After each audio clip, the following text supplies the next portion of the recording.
Hey everyone, in this final episode, we're going to be talking about the movie Godzilla, King of Monsters. We'll be exploring the visual effects and spectacle, and the human-monster interactions. This is episode 150 of the Reel-ists Podcast.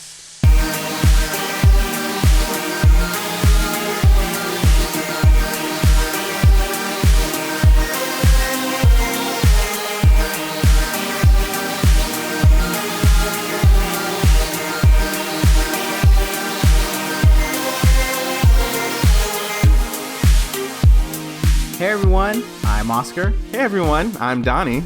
And hey everyone, that's Rufin. Hi. He says hi. Welcome to the episode 150, the final episode for the Reel-ists Podcast. The finale. The finale. We're gosh. Bittersweet. It's one of those where it's like we made it to 150. Can't believe it. We didn't think we were going to make it to like 10 maybe. I couldn't even have told you what number I would thought, but 150 was not in my predictions. Right. So it's a milestone for sure. So it's a happiness of reaching that milestone, but at the same time, the end of, for now, I would say just for now. You never know what could happen in the future. Who knows? 5 years from now, 10 years, there'll be a reunion. Anything's possible. With actual more celebrity guest stars. Who knows? But yeah, so this episode's going to be the Godzilla King of Monsters review. So hopefully everyone had a chance to see it. I wouldn't be surprised if not many people did see it, given the box office numbers. That was very low. Was it? Yeah, it was at 49 million for the weekend. What was its expected? It started off in like the 65 to 70, and then like as we got closer, and then like about Friday, Saturday, they were just like, yeah, maybe 50. So not as expected. And the crazy thing is that the next film, Godzilla versus King Kong, is already like filmed and like in post-production. So it's happening. It's not like they're going to just cancel it, but they need to market that. Maybe this one will get people more excited for that one. I'm assuming, given that it says versus King Kong, either because now you have two iconic monsters. Yeah, I feel like that one's going to perform hopefully a lot better than this. And the 2014 Godzilla was like the first American Godzilla outside of the one that they tried to do early 2000s. That was just an epic fail. Godzilla. That's crazy. That was like, I know it didn't do good, but maybe because I was a kid. I loved that one. That's the one I remember. Like when you say Godzilla, I revert back to that. At 9 years old, watching that, thinking this was one of the most epic movies I had ever seen. Yeah. So I mean, that was like the first taste, and that was a big fail, and it hadn't been touched on the United States side. I mean, Japan had continued making Godzilla movies and its kaiju monsters, but this is like the first time.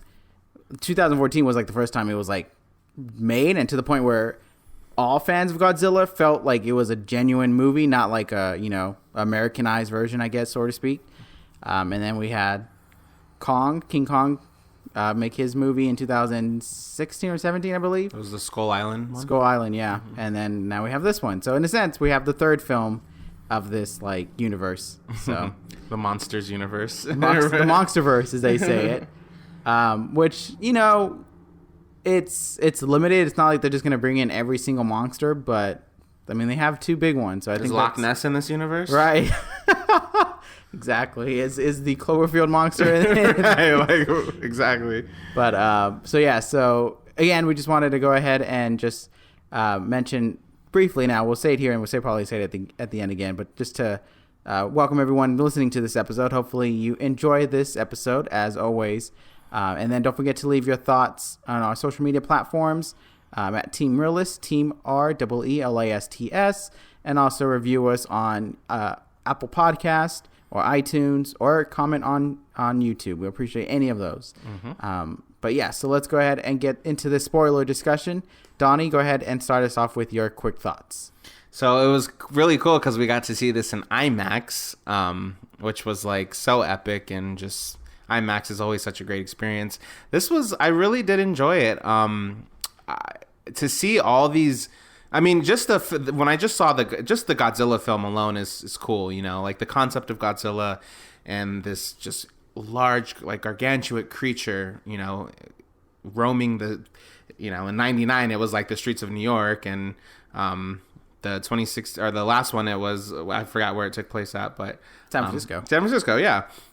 So it's like just to kind of witness Godzilla is like in and of itself so cool. And this film brought in all the monsters that were just like, it's so crazy. All the Titans that they were calling them, these kind of mythical beings. And it was some of them were just so beautiful. And just to see it in IMAX, it was just such a spectacle. And I really feel like if you are planning on seeing this movie, I would really encourage you to see it in IMAX, because I think it's one of those movies you just have to see on a humongous screen. It only helps the experience of it enhances everything so much more to really make it feel like this is kind of real life, So I really did like the film. I loved the visuals, and all the kind of epic showdowns we got with, all the Titans was great. And I really liked the premise of the movie too. I really felt like, they had this group of people that were really pro Titan. I felt like this movie got really political at times, which I think added to the sense of realism to the story itself. We're dealing with like mythical creatures and kind of monsters, so that's kind of can sometimes be, that can kind of skew your opinion to go like, oh, this is like such a, such an outrageous, outlandish kind of thing to make a movie about. But when you add, it wasn't that they were just like mythical creatures. It's like they were, they had a kind of good backstory to them, and that, it's like through mythology as we, they've always been around in our world. And now that we, the society and the world knows about them, now you have, it's like, what happens now? What are the consequences and repercussions of these beings just being on our planet?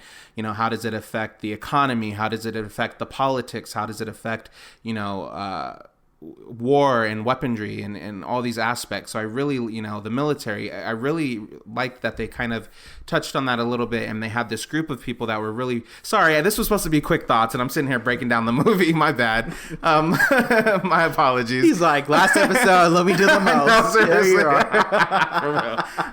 I gotta get it all out. But I will say I really liked it. Visually it was great. The storyline was interesting. It didn't bore me. I never once looked at my phone to go, is this movie almost over? And it was just fun and epic. So what's your score? Right. So for all those reasons, I'm giving.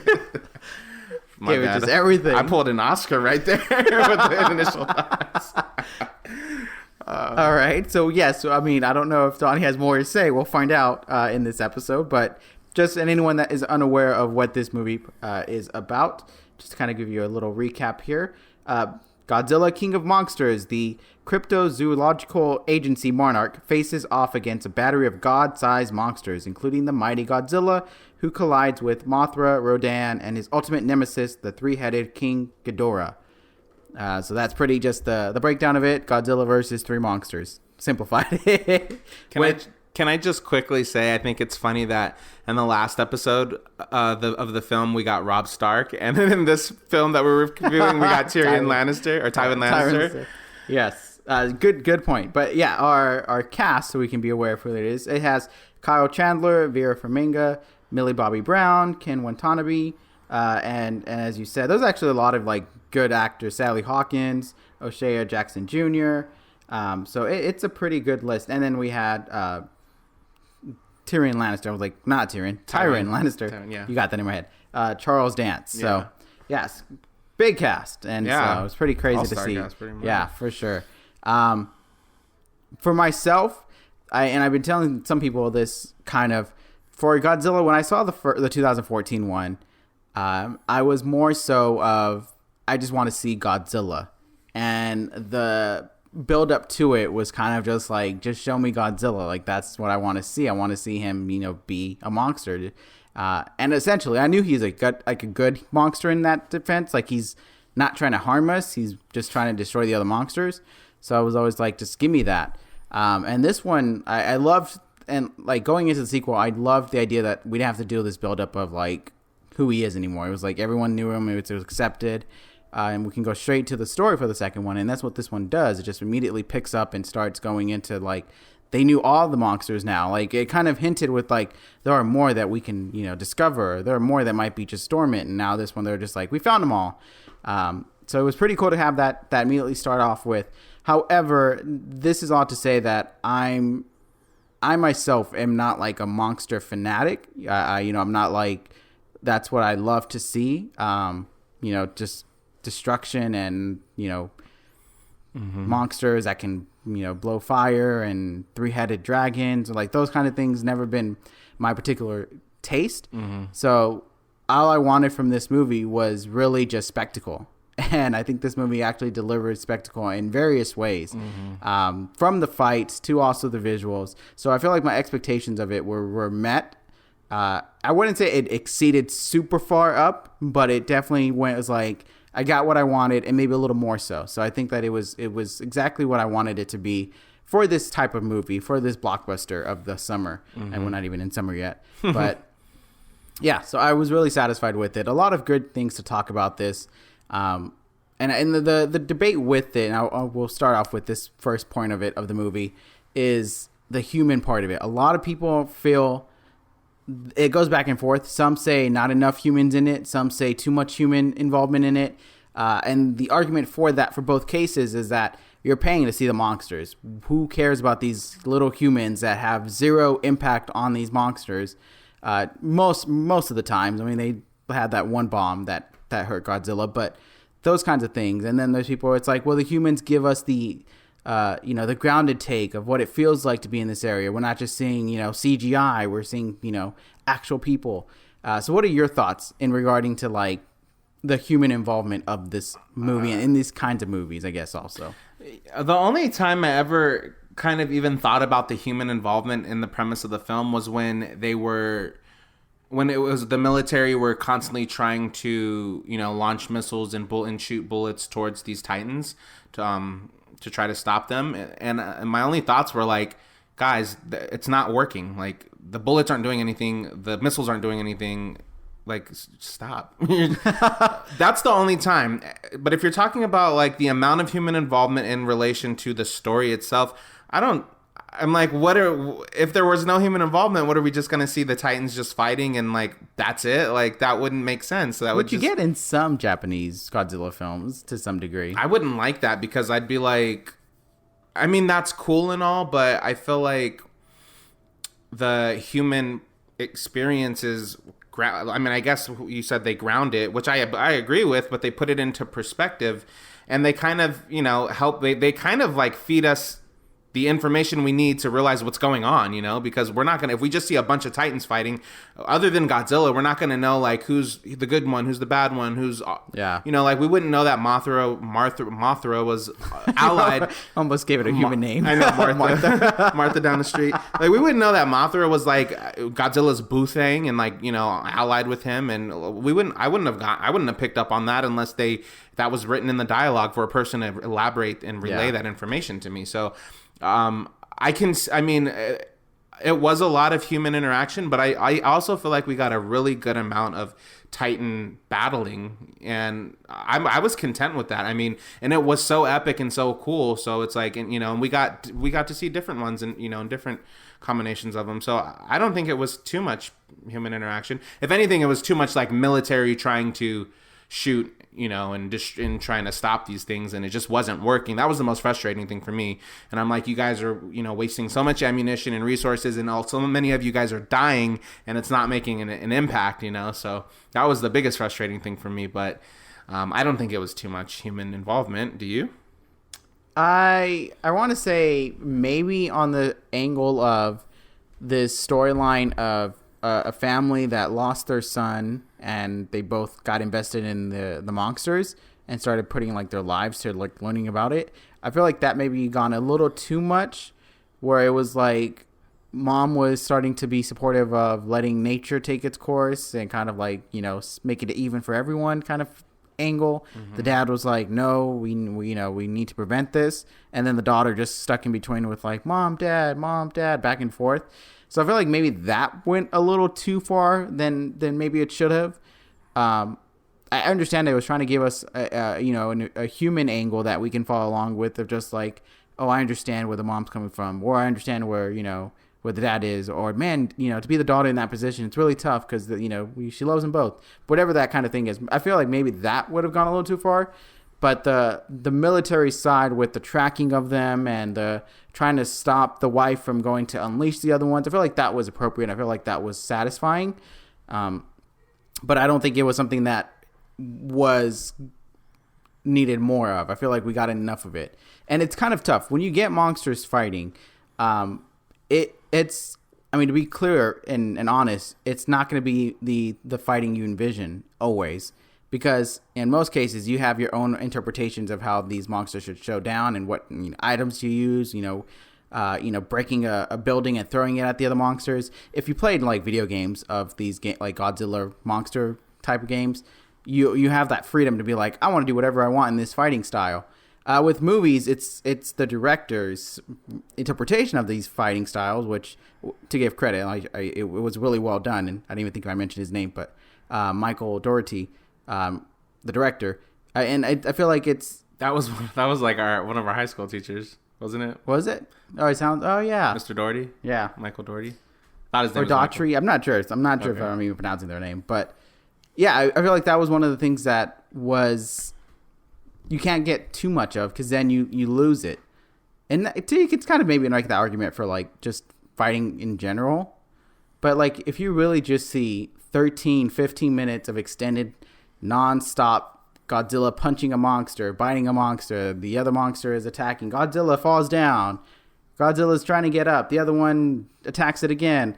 At that point, you're just gonna be like, can someone win? Yeah. And so I feel like the human distractions make it more entertaining as it extends, as Godzilla is going through his, you know, fighting motions and almost looking like he's going to lose. Oh, he's winning, kind of thing. So I think that just helps it. And yeah, I mean, you could say that with any movie. You know, you don't want any action sequence to feel repetitive and to feel like it's going far longer than it should, unless there's a purpose. And I say this just as an example. Like if you were to see the Black Panther movie and you have Black Panther and Killmonger fighting at that end thing, if they fought for another 10 minutes, the interest would have gone down. Like you would have lost the tense. You would have lost that kind of like... You're just like, okay, come on. Like, let's wrap this up. Let's conclude this already. So it's something like that. Even that can apply. So it's not just the monsters, but that's, you know, it can apply to different versions of it. It's different for like chase sequences. I will say though, chase sequences can be long and still be entertaining. I don't know. Mad Max Fury Road was like a whole chase sequence, and I did not get that a was damn the entire about that movie, though. I didn't like it. So that just does not. It kills it for me. Right, but I meant like in the smaller scales, like Mission Impossible 6. Beautiful chase sequences in that. I got you. Not like not full length chase sequence. That's funny, but yeah. So I think it works. I think the humans are needed. If you really just want to see the monsters fight, then you probably might want to go get the video game and just make it happen yourself. Because I feel like that's probably going to be the most fulfilling way to get that. Because it's just going to be too much. And these monsters are limited. Unfortunately, you know, they don't have like these like powers to be like, oh, let me conjure up to a snake and wrap around you and, you know, do something. Or let me shrink to a small size so I can hit you in a small area. They're just big monsters that can only swing and throw fire or electricity for the King Ghidorah's side of it. But so yeah, moving on to that. But the spectacle of it, the visual effects, all of that, I don't think any of it let me down. I think all of it exceeded really well. I think the best moment was Rodan's entrance when he came from the volcano. And that was pretty cool. And how he just was like, I'm here, like I'm game, like what's happening? And his was like, and it was crazy because like one of the features of him was that he had kind of these constant burning ashes on the backside of his wings. Yeah. So when he would fly, it's like these kind of burning embers would just kind of dust behind him. And it was throughout the whole film. I thought initially it was just because he came from the volcano that there was like ash and that kind of stuff on him. But it was like a constant kind of burning, which I was like, that's so cool. It was just a small detail I noticed, but I thought it was so cool. Like so cool. And all of the Titans were just so... like they put me in awe, but he was one of them that was like breathtaking, you know. Mothra entrance. Mothra's entrance was really beautiful as well, with the wings expanding, stunning, under so the graceful. waterfall. Oh my god, like so poetic. Yeah, that was really nice. I mean, I feel like the weakest one was King Ghidorah, because you kind of saw it frozen still, and then like when they blew up the facility that allowed it to be like awakened, it kind of was like so dramatic of like, here's something large coming out. Here's a head. Here's another head. Oh, that was a tail. What? And then, like, it was just like, all right, we get it. It's a 3-headed dragon. And it doesn't breathe fire, it breathes electricity. Yeah. Which is so crazy. And every time it shot electricity, you could see the electricity just kind of swell, you know, from the bottom of their necks. And it just was like, that was one of my favorite things visually to see.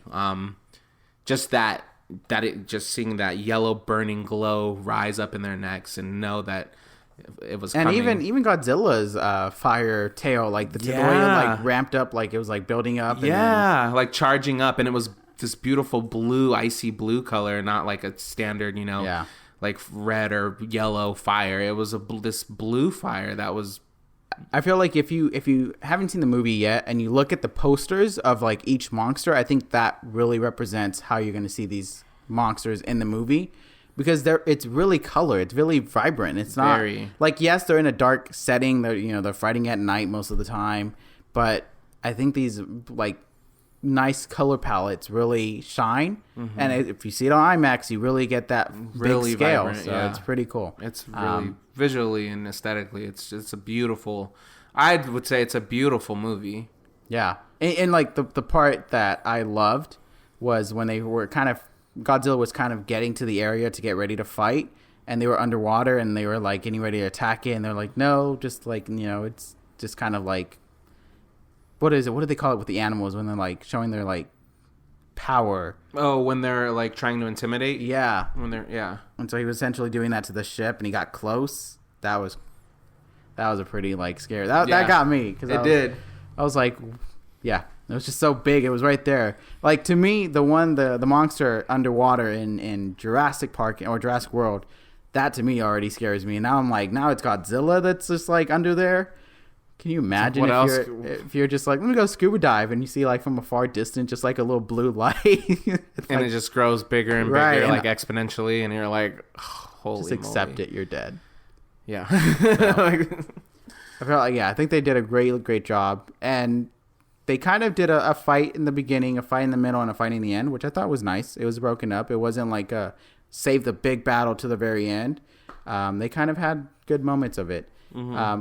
Was there any character that really stood out to you, the human characters or monsters, that you really was like, exceeded your expectation or took you by surprise? The mom, I didn't know. From the trailer, I couldn't. There were so many. They show so many people in the trailer, so I don't really know who's. The only person I knew who was like on Godzilla's side was like the Japanese scientist guy. You know, and obviously the people in that kind of court hearing who were like, "You want to make Godzilla our pet?" and they were like laughing. But it's like, other than that, I didn't know like what side the people were going to be on. So the mom, when it seemed like they had been like kidnapped, like, you know, their kind of fortress was like taken to sieged, and they were kidnapped, and you're like thinking, oh my god, like they're in harm's way. But then you realize that the mom was the one who sought out Tywin Lannister. I don't know his name. John. His character's name is John. Okay, so sought out John's help. You know, this kind of anti group, you know, that believes in just... Oh, it's Jonah, not Jonah. Oh, okay, Jonah. When I found out that she was the one that kind of headed up this whole idea to, like, unleash the Titans and let nature be restored, at first I was like, you dog. And that was not edited out. But then when she was doing her whole spiel about... letting nature, you know, and using the reference that the Earth had as a fever, and that the Earth was getting sick, so the Titans are the fever to fight off the infection. I don't know if I in that moment went, you're right, I'm on your side. I didn't think that, but it made me really understand her perspective and see it from her point of view. And she did have some really good points. And I really, really like that they put that whole, spiel in the film, and that because, even though her husband was like, you're crazy, and they were all like, you're insane, she had some really good valid points, and I don't think she was crazy. I think it's one of those.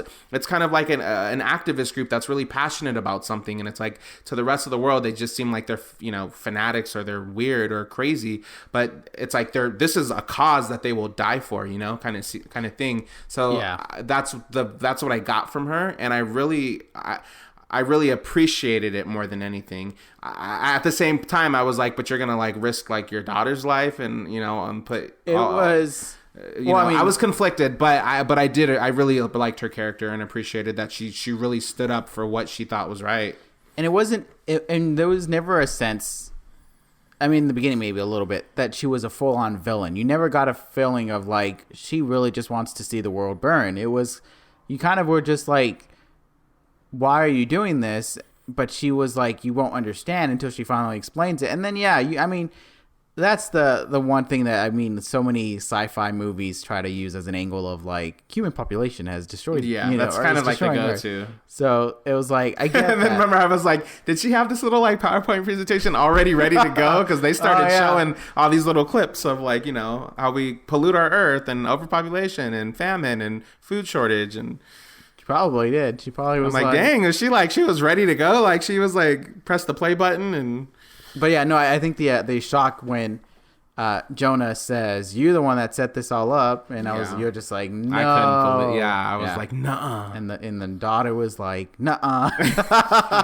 The daughter even had that kind of reaction. But and I think the one thing that kind of was losing me a little bit was Millie Bobby Brown's character going solo and just getting through like rogue. So many access and being able to grab the device that they communicate, or they can kind of like the orca. Yeah. And she knew exactly how to program it, exactly how to use it. And right. It took her mom so much time to develop it and get the right frequency that all of a sudden like everyone knows how to use it. That was a little unrealistic. So that was kind of like, I guess she's like, a star, in the entertainment business, but I'm just like, could have gave her a realistic, angle, and like her going to the stadium and amplifying the sound and bringing. Yeah, like fight. Even that, how does the average person even know how to do that? Like I wouldn't know how to hook up my phone to the amplifier system of a stadium. Like I wouldn't know what to do. Right, there was no like indication of like, oh, I've been to so many stadiums. She knew exactly what plug to use, exactly what ports to put it in. Like she knew it all. I mean, unless it's really that simple to go at a stadium and like plug your phone in, I'm assuming. Or your laptop or whatever. Right. So, I mean, that was kind of like the one thing that was taking me away from it. The other thing that I kind of was not so much of a fan of was the quote unquote death of Godzilla. And I say that because he wasn't really dead. He was just weak, but we were under the impression he was dead until they found out he wasn't. I was just like, we know he's coming back. Yeah. I was like, he's got a movie coming out next. Oh yeah, there's a movie. I was like, you can't tell me in this middle of the story that he died. And I get like they try to make it seem like, oh, we killed our only hope. We're out of luck. Oh no, what are we gonna do? Yeah. If only there was someone else to save us. Like I know like they were trying to go for that, but I was just like, I know he's not dead. Like if that was the third act, then maybe I'd have been like, oh man, we killed Godzilla at the same time we defeated, King Ghidorah. And I was just like, then I could believe it. But I was just like, yeah, so the whole extension of like him not being a factor and all the other monsters like coming up and causing crazy havoc, which some of those monsters were scary.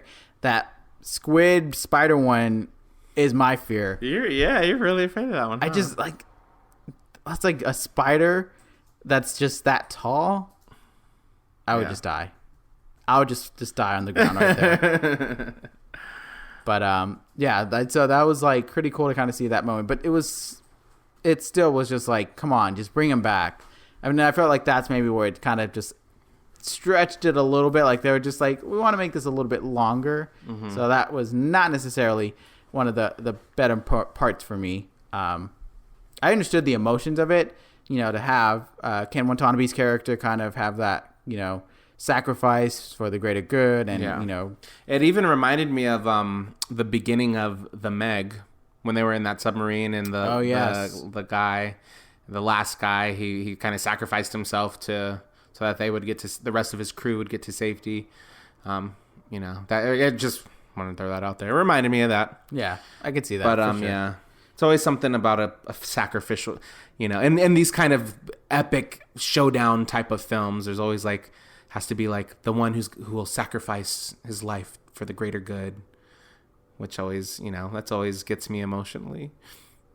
It was crazy that area that they discovered, like like the underground ruins, underwater ruins, like an Atlantis style type thing. Yeah.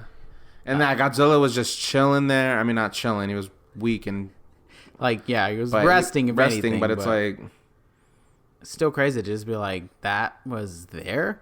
Kind of makes you wonder if things like that are underwater. Just probably 70% of the world we got water on it.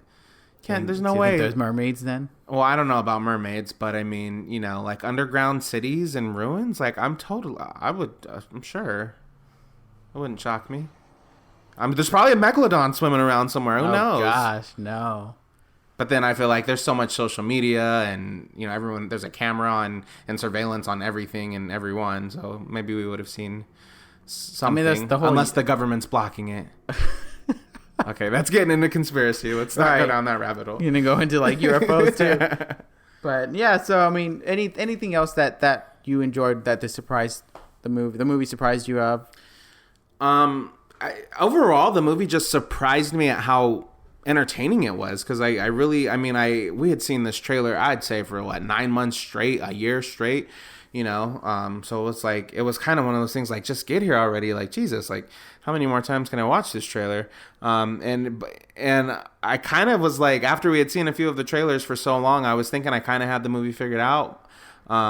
You know, and a lot of it was predictable and things like that, but just the entertainment value and the spectacle, and I think the visuals just blew me away, and just the amount of interest that I had for the film overall and for the characters, it exceeded my expectations. I really was really into it, you know, and it really got me excited for. Disclaimer: I didn't see Kong Skull Island. So now I feel like I have to go back and watch that, obviously, before the Godzilla and Kong movie comes out, so I can get some backstory there. But it makes me want to go watch that movie, and it makes me want to. This movie made me want to get more interested in the world of monsters. Ooh. So you might know, go see some Japanese Godzilla movies. Hey, some of the kaiju I'm stories. I'm open. I'm an open book. But yeah, this movie really just overall. Kaiju. I think I said kaiju. Not Katsu. Chicken katsu. Oh my god. But yeah, yeah. Okay. So with all that being said, then let's see, since you got a lot of elaborations in the beginning and now, what's your final score for Godzilla King of Monsters? I'm going to give it a 4 out of 5. I thought it was very entertaining. Visually, it was beautiful. I think what they were able to create it was just it was stunning to look at. I mean, it's no Avatar, you know, but I know I'm hyping it up a lot, but let me bring it back a little bit. It's no. I wonder where this pay you to get more. We're gonna go see it. It's no Land of Pandora, but it is really beautiful to look at. The Titans themselves are beautiful. The showdowns are epic, and I think with this film, more than anything, you want to come and just witness something so large and grand in scale and size, and and I think you're able to do that, and to just kind of be immersed in this world where monsters walk among us or fly among us or swim under us, and I think that the characters were interesting enough and developed enough to hold my interest, and a lot of them were likable too. It wasn't the to be honest, like the Millie Bobby Brown, she was like, I don't know, she just seemed like a lucky girl. A lucky girl, but like just like a standard like moody teenager is what I was gonna say. But other than her, and not that I hated her or anything, but she's just like, her character was just not the actress, but maybe just her character. But I don't like teenagers, so maybe that's just I'm biased. Oh my god. I'm just kidding. Well, you're gonna get more. Just kidding to all our teenage listeners. Love you guys. But yeah, the character truth bombs on the last episode. But yeah, so yeah, I'm sorry. I don't want to keep rambling, but I give it a strong 4 out of 5. I think it's a really, really great, really fun, visually beautifully looking film. Okay. And I'm so glad I saw it on IMAX. One more time, want to throw it out there. If you have not seen it, go see it in IMAX. I really think you got paid by Warner Brothers. I swear I'm not getting paid. This is not an advertisement. I really want you to experience it in IMAX because I think it's great. Yeah. IMAX. Yeah, no, I agree. I'm also going to give it a 4.0 out of 5. I don't know where I was going. I'm sorry. Let me just... I'm going to let you finish, but I just wanted to say the reason I didn't give it a higher score is because of the predictability. People are probably thinking, why aren't you giving it a 5? So I just wanted to say it was pretty predictable. IMAX. It was pretty predictable. You want me to go see this movie, but you gave it a 4 out of 5. Clearly, it's not a must-see. No, it is. Okay, go ahead. You're giving it a 4 out of 5 as well. Maybe I might explain some. Yeah. So yeah, it's a 4 out of 5. I think this movie succeeds on many ways, mainly as an entertainment movie to go see in theaters. I think it works for families to be able to go and enjoy it. Monsters, yes, you get that destructions and so much damage and so much death on humans, but at the same time, I think like this movie just gives you a unique perspective of we have adjusted to Godzilla's first appearance, so it's not too like, oh my gosh, we have nothing to prepare for. So it's kind of like that nice thing where they were able to at least know information about the monsters that kind of gave you that like on the air commentary, like in the same way you watch games and they're just like, this basketball player's, 50th street of 30-point consecutive, in a game, whatever.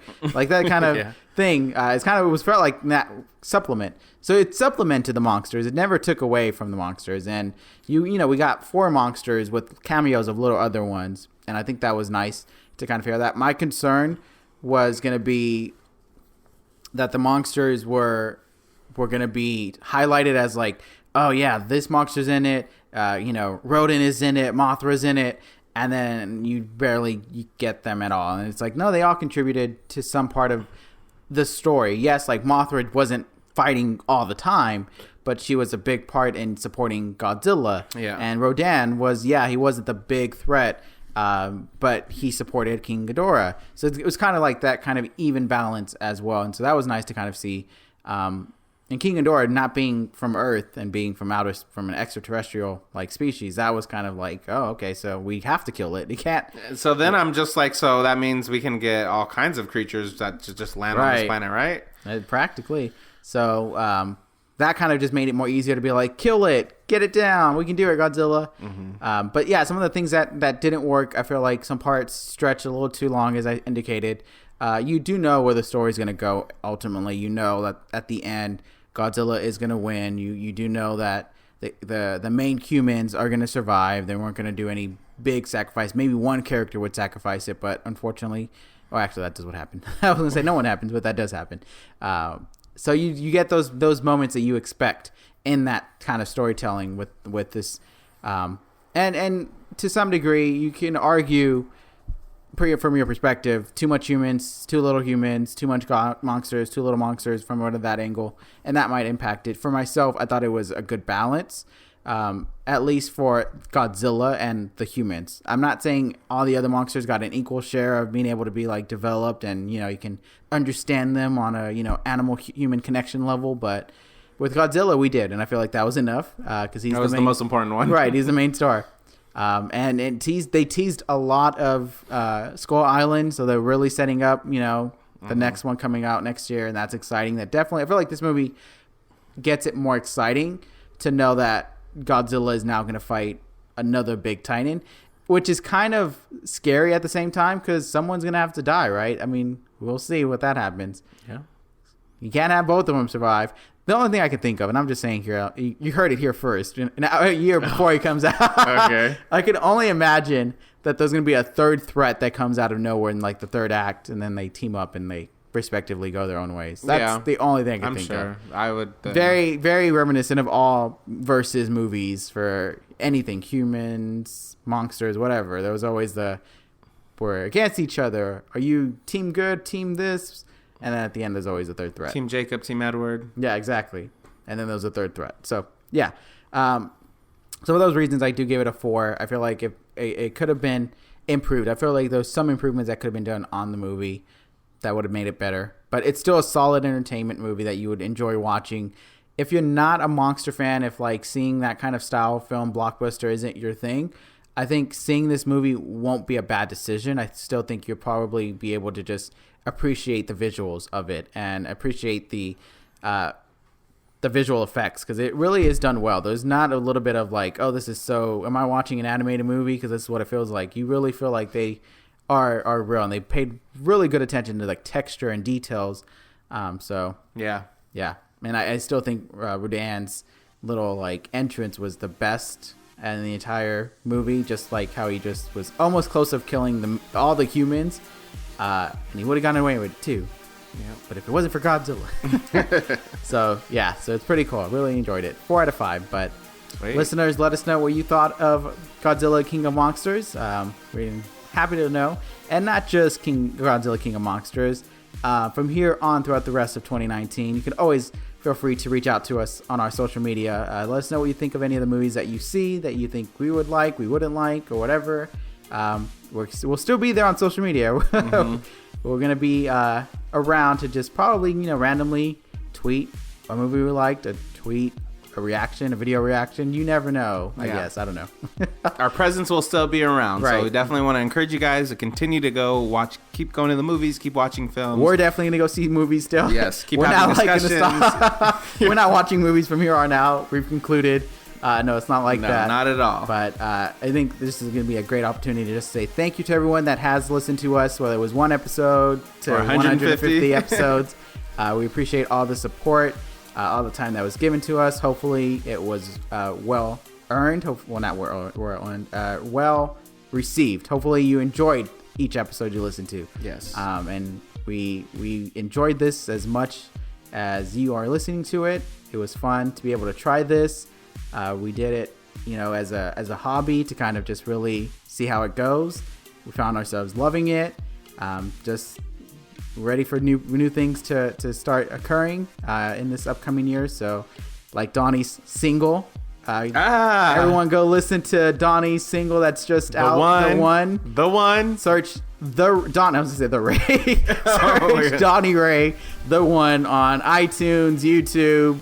Any streaming platform. So things like this, not to say Donnie's creating an album here, but we're working. That's not why we're ending the podcast. Donnie's solo career is taking off. It's not what it is. It's not the case, but just we're exploring new things now at this time. We're closing one chapter and opening another one. Exactly. So yes, thank you everyone again to listening to the Reel-ists Podcast.